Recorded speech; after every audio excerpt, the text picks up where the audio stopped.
Hello everyone, my name is Kenneth Oglesby. I'm here to talk to you today about leatherworking. The leather worker, also known as a tanner in days of old, was responsible for taking animal hides and turning them into leather, which in itself is a process that is dirty, stinking, and nasty. As a matter of fact, it is so nasty that in days of old, it was a law that a tanner had to set his shop up on the outskirts of town because of the vile smell that was emitted from the solutions and everything that he had to use to soak the leathers in, which even included urine and feces. But we're going to stop that part of the story right there. How about that? Thing I want to talk to you today about is the history of leather, its various uses and purposes. Leatherworking in the medieval times, the value of leather in the Western times, and leatherworking today as you know it, and with modern leatherworking tools.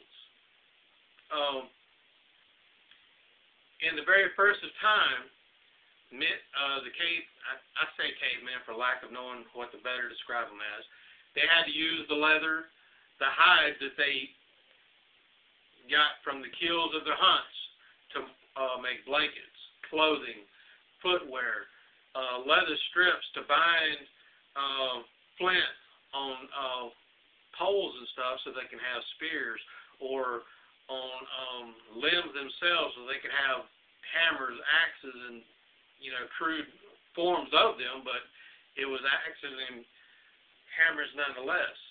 In medieval times, the leather worker made leather clothes, blankets, armor, water skins, footwear, belts.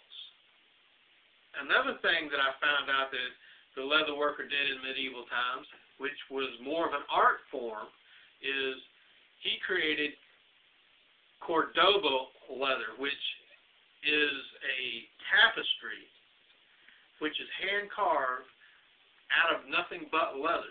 And I thought it was very interesting. I didn't know it until I started doing some research on it. It's also known as Italian leather in a sense. In Western times, you had the gunfighters, the frontiermen, and the Indians. Yes, even Indians was using leather. The Cowboys used leather gun holsters, leather saddles, chaps, rifle scabbards. The city part of the Western times had leather carriage tops, and the windows in the carriages was also made out of leather. Another thing that is made out of leather is vellum, which is a writing parchment because of the longevity of the time that it can be stored. Now, as of today's uses, you also have car upholstery, household upholstery, clothing, footwear, and business. What I mean by business, you have leather briefcases, suitcases, belts, you name it. Now, as far as leatherworking tools are concerned, you have various forms of mallets. They also have a maul. I don't use a maul because instead of it being a flat hammering surface, a maul is rounded. I like to know that I'm definitely making a direct hit. This tool here is used for cutting strips, for belt strips. Speaking of belts, this here, which I did share with the class, I was going to try and share one or two of my pieces of work. I made this holster and cartridge belt. I also have two other belts that I've made. This one here I made for my father. It's just a regular decorative belt. And this one here, as you can see, my father's name is Charles. It's an oak leaf belt that I hand-tooled all the designs into and then painted a black background.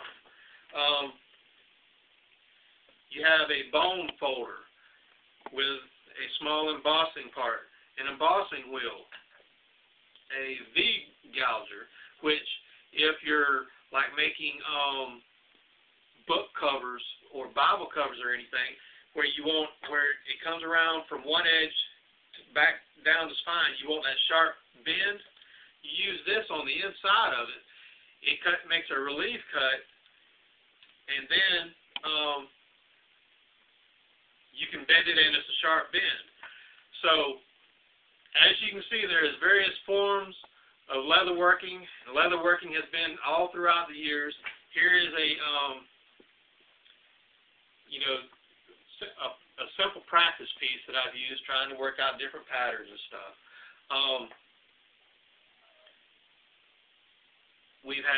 I've taken you through the medieval times, the history of leather, the leatherworking values in Western times and in today's uses.